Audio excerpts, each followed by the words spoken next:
जय श्री कृष्ण। राधे राधे। श्री हरिदास। और अब हम वापस आ गए हैं और रात ही हम वापस आए हैं। लीला अनुरूप आपको अब मैं लीला भी सुनाऊंगी। पहले तो मैं आपको शुरुआती समय से मतलब सारी चीज़ें बताती हूँ कि हमें जो स्वप्न लीला जो थी वो 13 तारीख की थी और उसी दिन प्रभु का आमंत्रण था। माँ पद्मावती, माँ लक्ष्मी। माँ लक्ष्मी एक ही हैं, माँ पद्मावती एक ही हैं, लेकिन स्वरूप भिन्न है। इन लीलाओं के पीछे का भेद क्या है ये तो हम नहीं जानते, लेकिन मैंने आप सबको कहा भी था कि जब तक ये लीलाएं प्रभु की आज्ञा से पूर्ण होना चाहेंगी तो ये स्वतः होती चली जाएंगी। इसमें हम कुछ नहीं कर सकते। हम अपने भावों को कभी भी उनके बीच में नहीं लाएंगे और ऐसा ही हुआ। 13 तारीख की लीला मैंने आप सबको सुनाई, जो कि पूरी नहीं थी, बीच बीच में छोटी करके मैंने आपको वो लीला सुनाई कि वहाँ पर कोई परीक्षा है। अब हमें समझ नहीं आ रहा था कि ये परीक्षा किसकी है। हमें तो लग रहा था हमारी ही कोई परीक्षा हुई होगी। जैसे कि इससे पहले भी जब हम श्रीवारी मिट्टू चढ़ रहे थे, याद है आपको वो लीला, जब सोना ने वो हुंडी ली थी और उस हुंडी के चक्कर में हम फंस गए थे। उसी प्रकार ज़रूर फिर से कोई परीक्षा है तो हमारी ही होगी। हम लोग यही सोच के इस बार गए।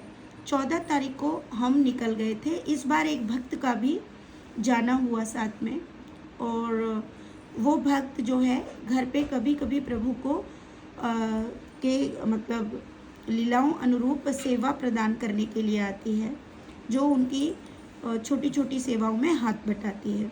इस बार उस भक्त के लिए भी लीला का पाठ था तो वो भी हमारे साथ गई थी। और इस बार हमारे हसन बिहारी जी का नाम बदलकर हमने वेणुगोपाल रखा है, तो वेणुगोपाल भी साथ में थी। वेणुगोपाल का साथ ले जाने का हमारा उद्देश्य तो सिर्फ इतना था क्योंकि हमने कहा था कि प्रभु कि एक बार हम वेणुगोपाल को अपने साथ ज़रूर ले जाएंगे, लेकिन हमें नहीं पता था कि वो भी इस लीला का पार्ट है।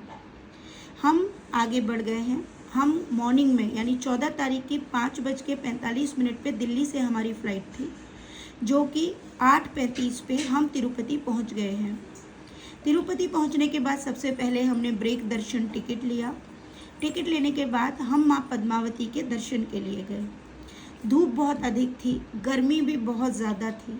हमने माँ पद्मावती के बहुत सुंदर रूप में दर्शन किए।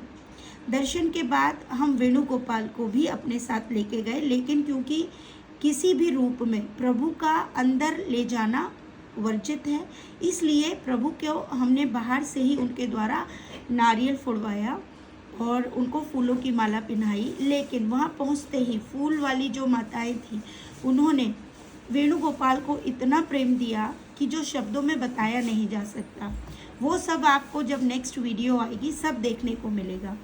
मैं यहाँ पे आपको एक रूपरेखा पूरी लीलाओं की बता रही हूँ ताकि आपको समझने में कोई परेशानी नहीं होगी। हम वहाँ से लौटने के बाद हम ऊपर तिरुपति जाने लगे, ऊपर तिरुमाला तिरुपति हम पहुँच गए। माँ त्रिचूर में त्रिचूर क्या नाम है, मैं नाम त्रिचानूर नाम थोड़ा डिफ़िकल्ट है, मैं लेने में प्रॉब्लम हो जाता है। तो वो माँ नीचे ही है तिरुपति में। वहाँ पर हमने माँ के दर्शन किए। उसके बाद अब हमको तिरुमाला जाना है, ऊपर यानी पर्वत के ऊपर, शेषाद्री पर्वत जहाँ प्रभु विराजते हैं।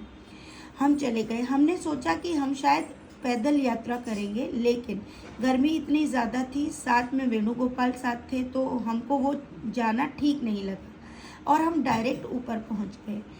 आपको मैं ये बता दूँ कि ऊपर तिरुमाला में रूम मिलना टफ होता है, और ख़ासकर किसी भी मठ में जाकर रहना ये तो और भी टफ है, क्योंकि ये जो मठ होते हैं, मैं पहले उसके बारे में आपको बताऊंगी।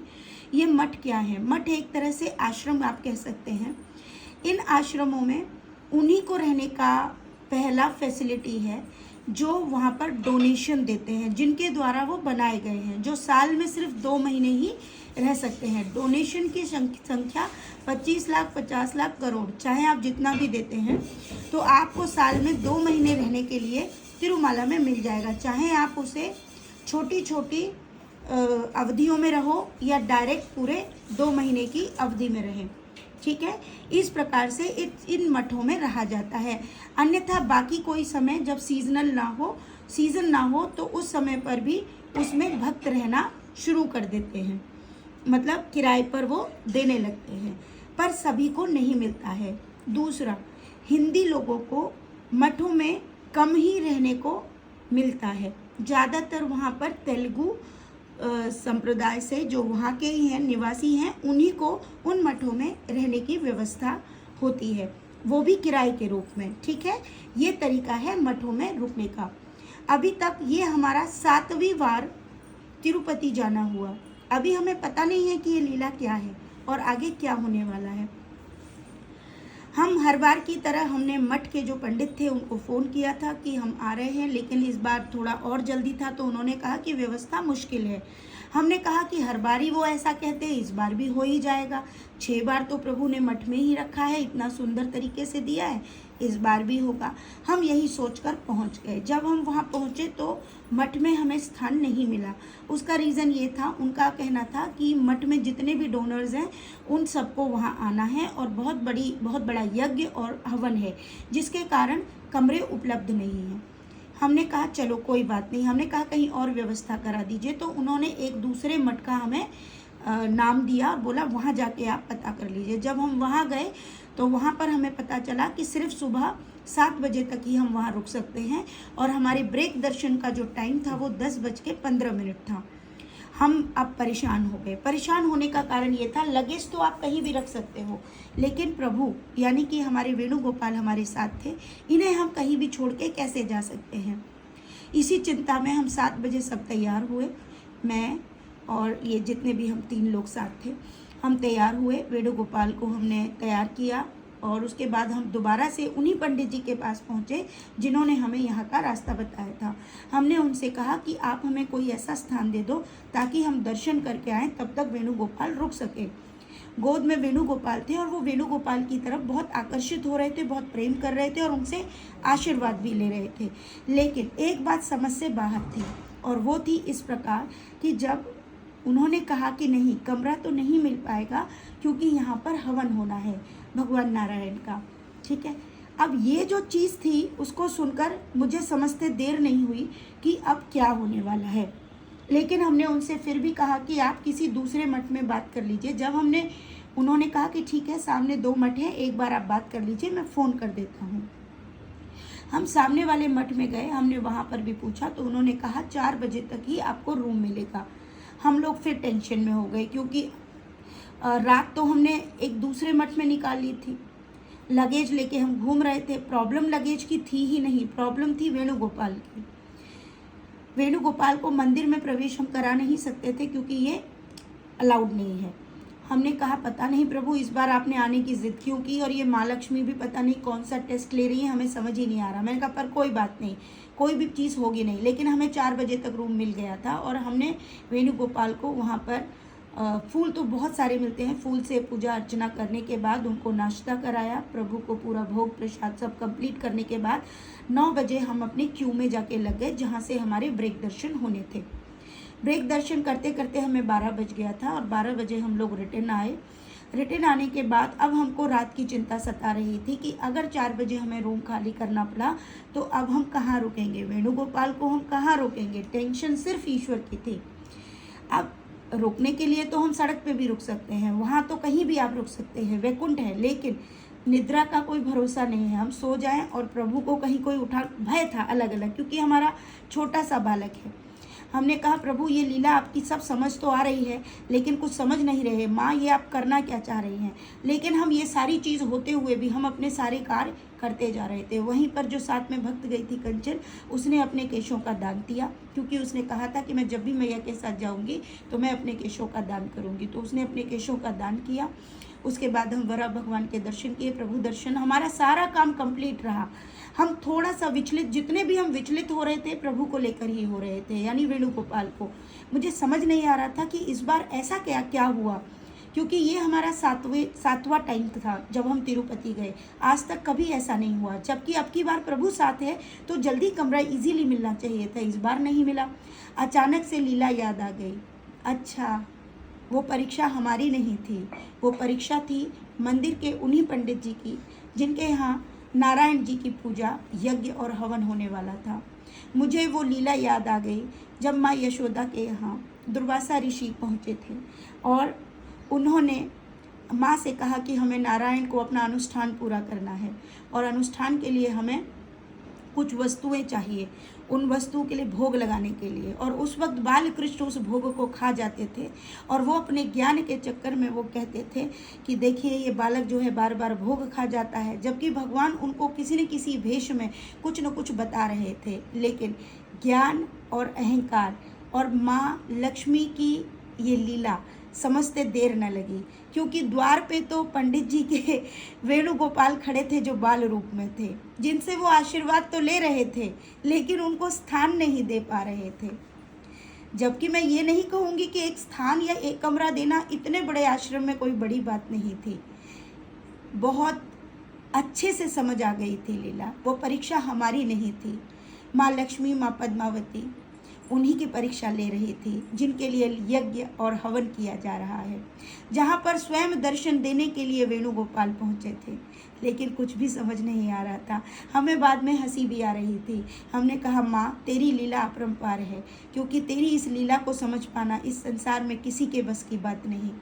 और ये चीज़ सोचते हुए हम दोबारा से पुष्करनी में स्नान करने गए। लाला अभी था, हमने एसी रूम में ही लाला को रखा हुआ था। बहुत आराम से लाला अपना भोग प्रसादी करके आनंद ले रहे थे। नहाने के बाद अचानक से मन में भाव आया कि हमको लीला याद आई पद्मनाभ स्वामी की। आपको याद है वो लीला जब प्रभु ने हमें बुलाया था? मुझे वो लीला तुरंत याद आई और अचानक से आत्मा बोली कि पद्मनाभ चलो। हमने वहीं से टिकट के लिए मैंने फ़ोन किया और मैंने कहा ज़रा टिकट का पता करिए, और टिकट का पता किया। और आपको मैं ये और बता दूं, 14 तारीख नहीं 15 तारीख के मॉर्निंग में पद्मनाभ स्वामी जाने की जो टिकट थी वो बहुत ही कम रेट में थी, जो कि उसकी गणना में हमेशा ही 3 से 4 हज़ार ज़्यादा थी, लेकिन उस दिन वो 3 से 4 हज़ार कम थी। हमने पद्मनाभ स्वामी की टिकट 1, 2, 3 बजे करीब करवा ली थी। अब हम इंतज़ार कर रहे थे कि ये आश्रम वाले पंडित जी बोल दें कि आप सुबह चले जाओ। मैंने कहा प्रभु अब आप हमसे ना बुलवाइएगा, ये खुद ही बोल दें कि आप कब जाएंगी। आप यकीन मानिए हम पुष्करनी स्नान करके आए, वरा भगवान के दर्शन और दोपहर का लंच किया। लंच करने के बाद जब हम आश्रम में पहुँचे तो हमने जाके वहाँ पर वो पंडित जी जो उनके मैनेजर होते हैं वो वहाँ थे और उन्होंने कहा कि आप कितने बजे जाएंगे। तो हमने कहा हमारी फ़्लाइट सुबह की है 12:30 बजे की। तो उन्होंने बोला कोई बात नहीं, आप सुबह चेकआउट कर देना। हम बहुत खुश हुए। मैंने कहा प्रभु आपकी लीला समझ में आ गई, इसीलिए शायद आपने हमें स्थान दे दिया। और ये सोचकर हमने उस दिन की पूरी लीला इस प्रकार माँ लक्ष्मी की लीला पूर्ण हुई। अब मैं बताती हूँ 15 तारीख को क्या होता है। सुबह 7:30 बजे हमने चेकआउट कर लिया। फ़्लाइट 12:30 बजे की थी केरला के लिए। और हमने क्या किया वहाँ पर 7:30 बजे हमने चेकआउट करके हमने कहा प्रभु को कुछ पहले पवाते हैं, तो इडली का भोग प्रभु को लगाया। लगाने के बाद हमने सोचा पहले अब दोबारा से एक बार और प्रभु के दर्शन करके आते हैं वरा भगवान के, और पुष्करनी आचमन कर लेते हैं। लेकिन सामने ही देखा कि टैक्सी वाले भैया खड़े थे जिनका नाम प्रसाद था। वो हर बार हमको छोड़ कर आते थे। तो उन्होंने कहा अरे आपने मुझे नहीं बुलाया। तभी सोना और बोली कि दिव्या देख प्रभु कह रहे हैं कि तुरंत यहाँ से निकलो। मैंने कहा कोई लीला होगी, चलो। हम लोग टैक्सी में बैठे और हम नीचे एयरपोर्ट की तरफ चले गए। मैंने कहा कोई बात नहीं, 2-3 घंटे हम वहीं पे वेट कर लेंगे। लेकिन आप यकीन मानिए ये प्रभु की लीला है ना, हम लोग समझ पाना बहुत मुश्किल है। हम जैसे ही नीचे पहुँचे तो सामने लिखा था अम्बावारी माँ पद्मावती दर्शन। जब हम 1.5 घंटे के सफ़र के बाद नीचे पहुँचे एयरपोर्ट जाने तक, तो वहाँ पर जैसे ही मैंने ये बोर्ड देखा तो मैंने पूछा कितनी दूर है माँ का पद्मावती, क्योंकि अब हम दूसरे रास्ते से थे। तो उन्होंने कहा 5 मिनट। मैंने कहा ऐसा करिए हमारी फ़्लाइट को बहुत समय है, आप माँ पद्मावती के मंदिर ले चलिए।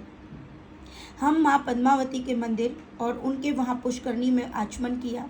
लाला को भी लेके गए। फिर लाला को लेने के बाद हमने टैक्सी में ही उनको छोड़ा और उसके बाद हम बोल के गए भैया, क्योंकि वो हर बार हमको 7 बार से वही छोड़ रहे थे, तो हमने उनको बोला आप ध्यान रखिए लाला का, हम दर्शन करके आते हैं। जब हम वहाँ दर्शन करने गए, क्योंकि लीला आप याद करिए, माँ सबसे पहले शुरुआत में अपने मंदिर बुलाती हैं, उसके बाद वो सेविका को लेकर ऊपर लेके जाती है, पुनः सेविका नीचे जाती है और माँ उसके बाद हमारे घर आती है। अभी भी ये लीला चल रही है। हम जब नीचे पहुँचे तो सोना चिल्लाई कि दिव्या देख, माँ ने फिर से बुलाया। ये 7वीं बार में पहली बार ऐसा हुआ कि जाते वक्त हमने माँ के 2 बार दर्शन किए, वरना हम एक ही बार दर्शन करते थे। हम मंदिर में प्रवेश किया। माँ के प्रवेश करने के बाद मैंने माँ से कहा, जब माँ दिख रही थी, बहुत सुंदर रूप में थी, मैंने कहा माँ हर बार तू मुझे सिंदूर देती है। तभी माँ के पैरों के पास से कमल का फूल गिरा जो पंडित जी आरती कर रहे थे। आप यकीन मानिए वो पंडित जी ने वही कमल का फूल मुझे इस बार दिया। मैं बहुत खुश हो गई और वो लेते हुए बाहर आई और मैंने कहा इस बार माँ कमल के फूल रूप में हमारे साथ जा रही है। उसके बाद होते हुए हम आगे बाहर आए और लड्डू लेने लगे। जब हमने लड्डू लिया तो वहाँ पर एक व्यक्ति था जो बुज़ुर्ग थे, वो बार बार ये फ़ोटो लेने की मुझसे बात कर रहे थे। लेकिन मैंने कहा कि हम फ़ोटो का क्या करेंगे, हमारे पास तो माँ ऑलरेडी है, और ये सोचकर हम आगे चले गए। लेकिन पता नहीं जब हम लड्डू लेके लौटे तो वो वहीं पे खड़े थे। उन्हें देखकर मेरे मन में एक भाव जागृत हुआ कि क्यों ना मैं इनको 50 रुपये दे देती हूँ, क्योंकि खुले 50 रुपये मेरे हाथ में थे। मतलब फ़ोटो का मैं क्या करूँगी, लेकिन उन्होंने उसके रिटर्न में वो फ़ोटो ही मुझे पकड़ा दी। जब ये फ़ोटो मैंने देखी तो मैं देखती रह गई, माँ पद्मावती इस रूप में और कमल का फूल प्रसाद में।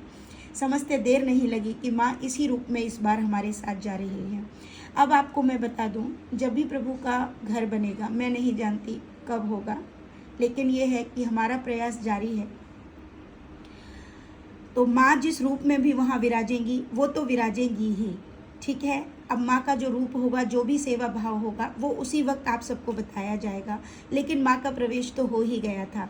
इसके बाद हम लोग सीधे, हमारी 12:30 बजे की फ़्लाइट थी और 3:45 तक हम पहुँच चुके थे तिरुवनंतपुरम।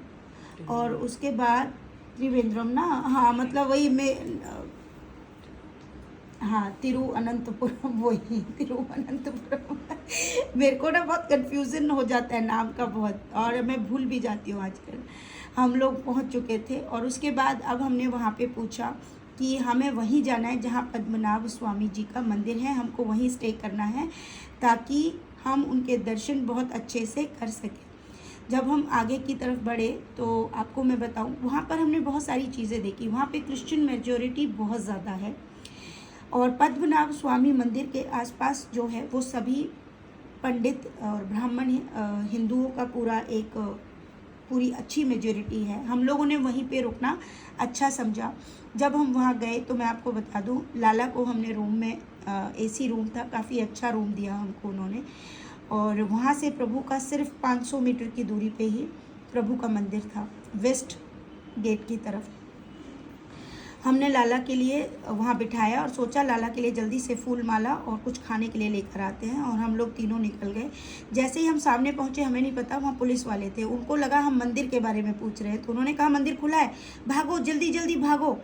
आप यकीन मानो, जैसे ही उन्होंने कहा गो फास्ट तो हमको लगा प्रभु हमारा इंतज़ार कर रहे हैं। मंदिर 8 बजे भी खुला है, हमें तो विश्वास ही नहीं हो रहा था। हमने तुरंत जो है एक लुंगी वहाँ से खरीदी। लुंगी इसलिए क्योंकि बिना लुंगी पहने हुए आपको नीचे एक लुंगी की तरह पहनना पड़ेगा, तभी एंट्री होती है। तो हमने पूछा क्या मंदिर अभी खुला है? बोले यस, 8:30 बजे तक, जल्दी जाओ जल्दी। हमने जल्दी से 50-50 रुपये की वो लुंगी खरीदी। हम भागे मंदिर की ओर और सीधे भागते हुए हमने, वहाँ पर कोई भीड़ नहीं थी, बहुत सुंदर दर्शन प्रभु के हुए। उसे देखकर ऐसा प्रतीत हो रहा था हम नहीं, प्रभु हमसे मिलना चाह रहे थे। वो दर्शन करते हुए हम लाला के लिए वहीं से हमने फल फ्रूट सब खरीदते हुए हम लोग रूम पे आए और प्रभु को वहाँ के भोजन, मतलब रात का भोग प्रसादी जो है पवाया, और हम सब ने भी पाया। तो इस प्रकार ये यात्रा यहाँ तक की तो मैंने आपको बता दी। अब इसके बाद जो लीला हुई वो लीला मैं आपको बताऊँगी सेकेंड वीडियो में। तो यहाँ तक तो आप देख चुके हैं, तो यहाँ तक का पार्ट मैं आपको बता ही दूँगी, ठीक है। राधे राधे, श्री हरिदास।